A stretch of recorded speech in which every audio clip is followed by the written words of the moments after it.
ലാലേട്ടന്റെ ജാക്കറ്റ് കണ്ടപ്പോ ഏതാ വഴിന്ന് എടുത്തുകൊണ്ട് വന്ന് ഇട്ട ജാക്കറ്റ് പോലെയാണ് തോന്നി. അശ്വന്ത് കോക്കിന്റെ അദ്ദേഹം ഈ ഒരു മൂവിയോടും അണിയറ പ്രവർത്തകരോടും ഒരു മണിക്കൂറില് 84,000 വ്യൂസ് ആണ് അദ്ദേഹത്തിന്റെ ആ റിവ്യൂക്ക് കിട്ടിയിരിക്കുന്നത്. ഈ എബ്രഹാം ഖുറേഷിയുടെ കോസ്റ്റ്യൂം അട്ടർ ഫ്ലോപ്പ് ആയിരുന്നു. അതെ, എന്തിനാണ് അങ്ങനെ അദ്ദേഹത്തിനെ നിങ്ങൾ ഇല്ലാതെയാക്കിയത്? ഈ പ്രിയ സുഹൃത്തുക്കളെ, ഞാൻ എമ്പൂരാൻ മൂവി പോയി കണ്ടു. ഈവനിങ് ഷോയ്ക്കാണ് ഞാൻ പോയത്. ഞാൻ വന്ന ഉടനെ എടുക്കുന്ന ഒരു റിവ്യൂ ആണ് കേട്ടോ. ഞാൻ നാളത്തേക്ക് ഈ റിവ്യൂ മാറ്റി വെച്ചിരുന്നതാണ്. പക്ഷേ ഈ സിനിമയ്ക്ക് കിട്ടിയ ഡീഗ്രേഡിങ് കാരണമാണ് ഞാൻ ഉടൻ തന്നെ റിവ്യൂ ഇടുന്നത്. അല്ലെങ്കിൽ ഞാൻ നാളെ ഇടത്തുള്ളായിരുന്നു. അവര് പറഞ്ഞ പോലെ തന്നെ ഐമാക്സിലാണ് ഞാൻ കണ്ടത്. നല്ല കിടുപ്പ് മൂവി, നല്ല സ്റ്റൈല് മൂവി. നിങ്ങൾ കൊടുക്കുന്ന പൈസ വസൂലാവും, 100% ഉറപ്പാണ്. നിങ്ങൾക്ക് ഒരിക്കലും ഡിസപ്പോയിന്റഡ് ആകേണ്ടി വരില്ല നിങ്ങൾ ഒരു മൂവി ലവർ ആണെങ്കിൽ. പിന്നെ ഇതില് കുറെ ഹിന്ദി, ഇംഗ്ലീഷ് കാര്യങ്ങളൊക്കെ വരുന്നുണ്ട്. അതെല്ലാം താഴെ മലയാളം സബ്ടൈറ്റിൽ അവർ തരുന്നുണ്ട്. അല്ലാതെ ഈ ഒരു മൂവിക്ക് ഒരു ലാഗോ ഒന്നുമില്ല. ഞാൻ നല്ല സുഖമായിരുന്ന അവസാനം വരെ ഈ മൂവി കണ്ടു. ഞാൻ ഈ മൂവി കാണുന്നതിന് മുമ്പ് ഞാൻ 2-3 റിവ്യൂസ് ഒക്കെ കണ്ടായിരുന്നു. അതിൽ ഞാൻ കണ്ട ഒരു റിവ്യൂ ആണ് അശ്വന്ത് കോക്കിന്റെ. അദ്ദേഹം ഈ ഒരു മൂവിയോടും അണിയറ പ്രവർത്തകരോടും ഈ ലാലേട്ടന്റെ ഫാൻസിനോടും ഒക്കെ ചെയ്ത വലിയ ഒരു തെറ്റാണെന്ന് തന്നെ പറയേണ്ടി വരും. കാരണം ആ രീതിയിലാണ് ഈ മൂവിയെ ഡയറക്റ്റ് ആയിട്ട് പറഞ്ഞു മൊത്തത്തിൽ അട്ടപടലം അദ്ദേഹം തകർത്ത് ആണ് അദ്ദേഹത്തിന്റെ ആ റിവ്യൂ വന്നത്. അതായത് ഞാൻ ആ സമയത്ത് നോക്കുമ്പോൾ 1 മണിക്കൂറില് 84,000 വ്യൂസ് ആണ് അദ്ദേഹത്തിന്റെ ആ റിവ്യൂക്ക് കിട്ടിയിരിക്കുന്നത്.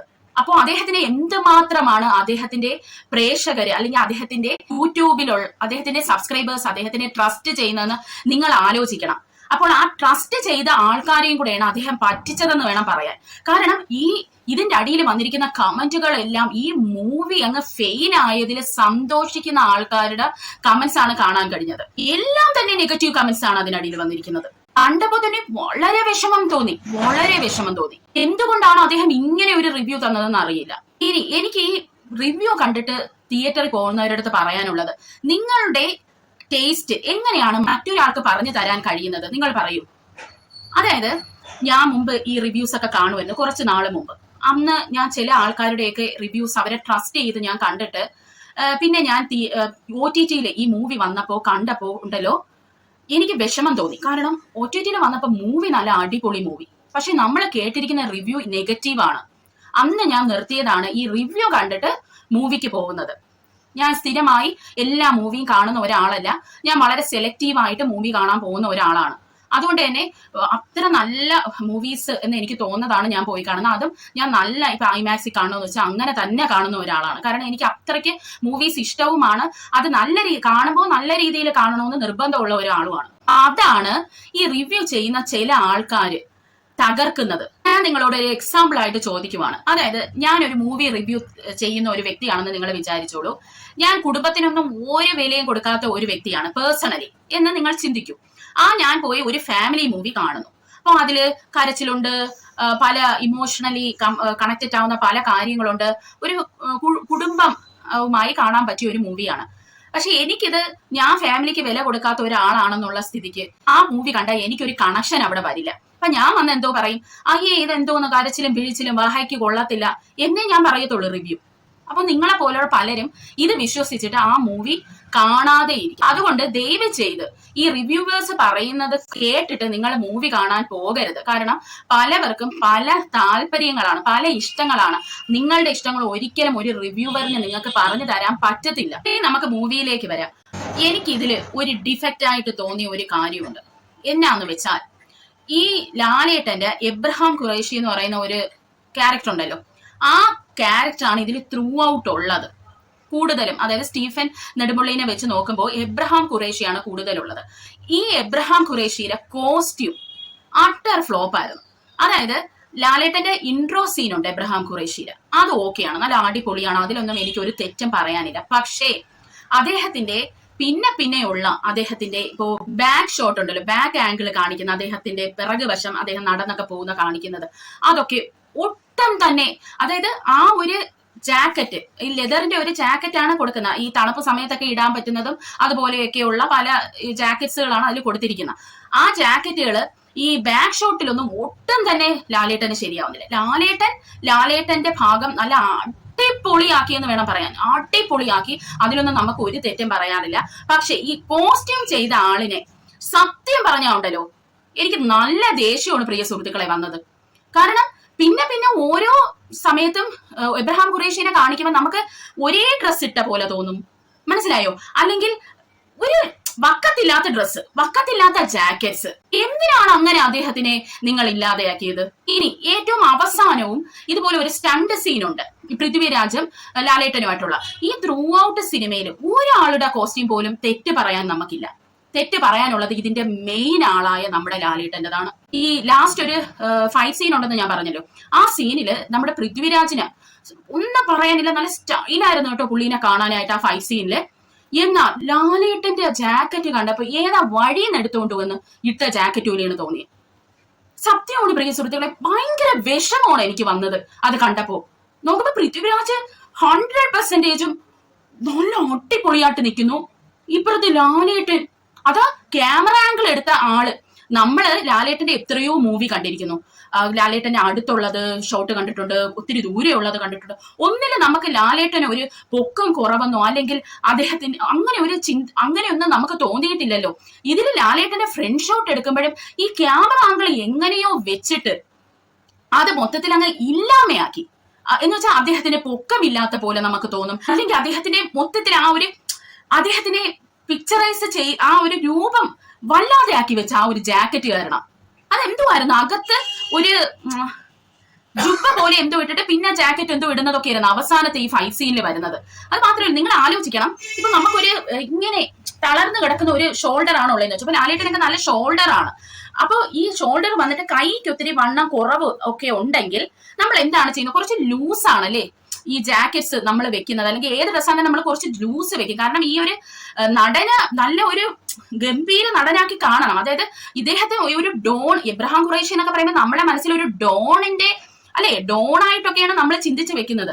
അതാണ് ഇവിടെ ഇപ്പൊ സാധാരണ ഷോൾഡർ ഇല്ലാത്തവർക്ക് നമ്മൾ ഒന്നീ ഇങ്ങനെ പ്ലീറ്റ് എടുത്ത് ഇങ്ങനെ പൊക്കി വെക്കും ഈ ചുരിദാറുകളിലൊക്കെ, അല്ലെങ്കിൽ അകത്തൊരു സ്പോഞ്ച് വെച്ച് ഈ ടാക്സിഡോ ഉണ്ടല്ലോ, ടാക്സിഡോ പൊക്കി ഇത് ഇങ്ങനെ ഇരിക്കും.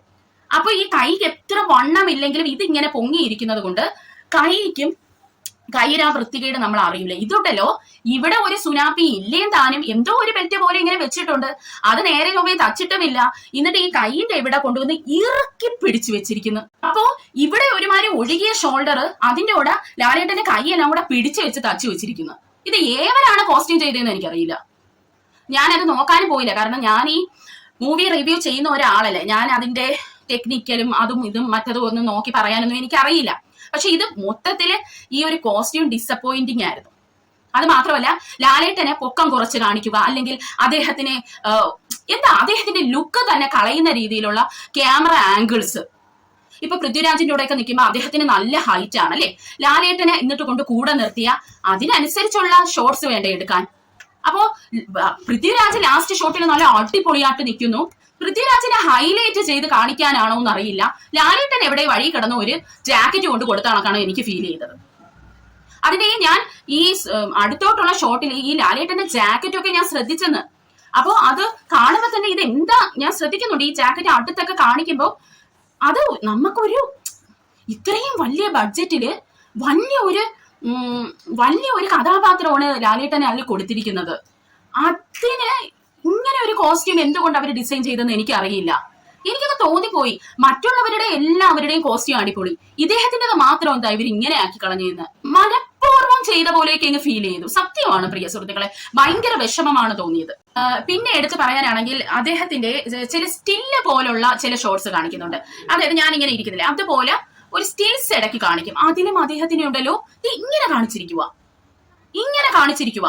അപ്പോൾ അത് ഒരു കോസ്റ്റ്യൂമറിന്റെയും പിന്നെ ഈ ക്യാമറാമാന്റെയും വലിയൊരു മിസ്റ്റേക്ക് അതിൽ വന്നിട്ടുണ്ട്. അങ്ങനെയൊന്നും ഒരു വലിയ നടനെ കൊണ്ട് നിർത്തിയിട്ട് നിങ്ങൾ കാണിക്കരുത്. ഇത് മാത്രമാണ് എനിക്കിതിലൊരു നെഗറ്റീവായിട്ട് പറയാനുള്ളത്. അല്ലാതെ എനിക്ക് ഈ സിനിമ ഞാൻ നല്ല അടിപൊളിയായിട്ട് ആസ്വദിച്ചാണ് ഞാൻ കണ്ടത്. പിന്നെ ഇതിൽ കുറച്ച് രാഷ്ട്രീയവും കാര്യങ്ങളും ഒക്കെ പറയുന്നുണ്ട്. അതൊക്കെ സാധാരണ എല്ലാ സിനിമകളിലും കാണുന്ന കണക്ക് ഒരു വിഭാഗം ആൾക്കാരെ നല്ല സുഖിപ്പിച്ചിട്ടുണ്ട്. അത് തന്നെയാണ് ഇതിൽ നടന്നിട്ടുള്ളത്. പിന്നെ ഇന്ത്യ ഇന്ത്യ ഭരിക്കുന്നത് ലണ്ടനിലെ പ്രൈം മിനിസ്റ്റർ അല്ലെങ്കിൽ ലണ്ടനിലുള്ള ഒരാളാണെന്ന് ഞാൻ അറിഞ്ഞില്ലായിരുന്നു കേട്ടോ. അത് ഞാൻ ഈ സിനിമ കാണുമ്പോഴാണ് ഞാൻ അത് മനസ്സിലാക്കുന്നത്. അതായത് ലണ്ടനിലെ മുമ്പത്തെ ഒരു പ്രൈം മിനിസ്റ്റർ ഉണ്ടായിരുന്നു, ബോറിസ് ജോൺസൺ എന്ന് പറയുന്നത്. അപ്പൊ ആ ബോറിസിന്റെ ഒരു പേര് ഇതിലെ ഒരു അതായത് ഇന്ത്യയുടെ കാര്യങ്ങൾ വരെ കൺട്രോൾ ചെയ്യുന്ന ലണ്ടനിലെ അയാളാണ്. അതായത് ഇന്ത്യക്കാർക്ക് ഇവിടെ പ്രൈം മിനിസ്റ്റർ ഒന്നും ഇല്ല. അങ്ങനെയൊക്കെയുള്ള അതായത് കുറച്ച് കള്ളങ്ങളൊക്കെ ഇതിൽ ആക്കി വെച്ചിട്ടുണ്ട്. നമ്മള് ഏത് പാർട്ടി ആയിരുന്നാലും നമ്മുടെ പ്രൈം മിനിസ്റ്റർ എന്ന് പറയുന്നത് അതിനിപ്പോ ഏത് പാർട്ടി ആയിരുന്നാലും അത് നമ്മൾ കാക്കേണ്ട ഒരാൾ തന്നെയാണ് പ്രൈം മിനിസ്റ്റർ എന്ന് പറയുമ്പോൾ. അത് ഏതെങ്കിലും ലണ്ടനിൽ കിടക്കുന്ന ഒരുത്തനെ കൊണ്ടുവന്ന് കാണിക്കേണ്ടതല്ല. പിന്നെ ഒരു കാര്യം നല്ലതായി പോയി, കീർ സ്റ്റാമറിനെ ഒന്നും എടുത്ത് കാണിച്ചില്ല. അത് വലിയ കാര്യമായി. അതുകൂടെ ആയി പോയിരുന്നെങ്കിൽ എല്ലാം തികഞ്ഞനെ. കാരണം കീർ സ്റ്റാമറിന്റെ ഭരണത്തില് UK ഇപ്പൊ ഏകദേശം ഒരു വഴിയായി നിൽക്കുകയാണ്. അത് എനിക്കൊന്ന് പറയണമെന്നുണ്ടായിരുന്നു. പിന്നെ ഇതിലെ ഈ റൈറ്റർ ഉണ്ടല്ലോ, അദ്ദേഹം മുരളി ഗോപി, അദ്ദേഹം എഴുതിയത്, അദ്ദേഹത്തിന്റെ അടുത്ത് എനിക്ക് ചോദിക്കാനുള്ളത്, ഈ Libya, Syria, Iraq, Afghanistan, Libya അങ്ങനെയുള്ള രാജ്യങ്ങളിലൊക്കെ ഇന്ത്യയിൽ നിന്നാണല്ലോ ആളുകൾ പോയി യുദ്ധം ഉണ്ടാക്കിയത്. ഇന്ത്യക്കാരാണ് അതിനും കാരണക്കാര്. അതും കൂടെ ഇദ്ദേഹത്തിനടുത്തൊന്ന് പറയണമെന്നുണ്ട്. ഇപ്പോ LDF അല്ലെങ്കിൽ BJP എന്നൊക്കെ പറഞ്ഞ് ഇതിൽ കാണിക്കുന്നുണ്ട്. അതൊക്കെ ഏകദേശം ശരിയായിട്ടാണ് എനിക്ക് ഫീൽ ചെയ്തത്. നമ്മളെ കേരളത്തിലെ പൊളിറ്റിക്സ് എടുത്ത് കാണിച്ചതില് മഞ്ജു വാര്യന്റെ കഥാപാത്രം നല്ല അടിപൊളിയാക്കിയിട്ടുണ്ട്. മഞ്ജു വാര്യർ ഞാൻ ഭയങ്കരമായിട്ട് ആസ്വദിച്ച് കണ്ട ഒരു കഥാപാത്രമാണ് മഞ്ജു വാര്യറിൻ്റെത്. പിന്നെ ടൊവിനോ ആയിരുന്നാലും നല്ലതായിരുന്നു. പിന്നെ ഇതില് എടുത്തു പറയേണ്ടത് ബൈജു കഥാപാത്രം എനിക്ക് ഇഷ്ടപ്പെട്ടായിരുന്നു. കാരണം കോമഡിയൊക്കെ ഇടയ്ക്ക് ഇറക്കുന്നുണ്ടായിരുന്നു. ബൈജുവിന്റെ കഥാപാത്രം എനിക്ക് ഭയങ്കരമായിട്ട് ഇഷ്ടപ്പെട്ടു. പിന്നെ ഇതിന്റെ റൈറ്റർക്ക് അടുത്ത ഒരു UK ആക്കണമെന്ന് തോന്നുന്നു ഇന്ത്യ. അങ്ങനെയാണ് എനിക്ക് ഇതിലെ രാഷ്ട്രീയം കണ്ടപ്പോ മനസ്സിലായത് കേട്ടോ. പിന്നെ എനിക്ക് പറയാനുള്ളത്, ഇനിയുള്ള സിനിമകളിലൊക്കെ നിങ്ങൾ രാഷ്ട്രീയം കാണിക്കുമ്പോൾ കുറച്ച് കണ്ടു അറിഞ്ഞും ഒക്കെ കാണിക്കണം. കാരണം ആളുകൾക്കൊക്കെ ഇപ്പൊ പഴയതെന്നും ബുദ്ധിയും ബോധവും ഒക്കെ ഉദിച്ചിട്ടുണ്ട്. കാര്യങ്ങളൊക്കെ മനസ്സിലാക്കാനുള്ള ബോധം മലയാളികൾക്കും. അതുകൊണ്ട് നമ്മൾ ഈ രാഷ്ട്രീയം കാണിക്കുമ്പോൾ കുറച്ചെങ്കിലും അതിലൊന്ന് നീതി പുലർത്തണം. ആ ഒരു കുറച്ച് നീതിയൊക്കെ അവര് പുലർത്തിയിട്ടുണ്ട് കേട്ടോ. പിന്നെ ഇതിലെ പാട്ടൊക്കെ ആ ഒരു സിനിമയിലെ ഫ്ലോയ്ക്ക് ഒത്ത് തന്നെയാണ് സംഭവം പോയത്. വേറെ ഒന്നും അതിലൊന്നും തെറ്റ് പറയാനില്ല. എനിക്ക് ഈ സിനിമയിൽ ഒരു തെറ്റും എനിക്ക് പറയാനില്ല. ഈ കോസ്റ്റ്യൂം ഞാൻ പറഞ്ഞല്ലോ, അത് മാത്രമാണ് എനിക്ക് ഭയങ്കര വിഷമമായി പോയി. അല്ലാതെ വേറെ ഒന്നും എനിക്ക് ഇതിൽ പറയാൻ എനിക്കില്ല. അതാണ് സത്യം. അടിപൊളി സിനിമയാണ്. നിങ്ങൾ ആരും നമ്മുടെ അശ്വതമൊക്കെ പറയുന്ന കണ്ടിട്ട് സിനിമ കാണാതിരിക്കരുത്. നല്ല അടിപൊളി സിനിമയാണ് പ്രിയ സുഹൃത്തുക്കളെ. ഇപ്പോ ബാറോസ് ഞാൻ കണ്ടിട്ടുള്ള ഒരാളാണ്. ബാറോസ് എനിക്ക് ഒട്ടും തന്നെ ഇഷ്ടപ്പെട്ടില്ല. ഞാൻ ഇരുന്ന് ഉറങ്ങി. അല്ല, അന്തസ്സായിട്ട് തിയേറ്ററിൽ ഇരുന്ന് ഉറങ്ങിയ ഒരാളാണ്. പക്ഷെ ഈ ഒരു സിനിമ നല്ലതാണ്. നിങ്ങൾക്ക് ഉറപ്പായിട്ടും പോയി വാച്ച് ചെയ്യാം. അപ്പോൾ ഇതാണ് എൻ്റെ എമ്പുരാനിലെ മൂവി റിവ്യൂ എന്ന് പറയും. അപ്പോൾ അടുത്ത ഒരു വീഡിയോയുമായി വരുന്നവരെ ചിൽ ദെൻ ബൈ.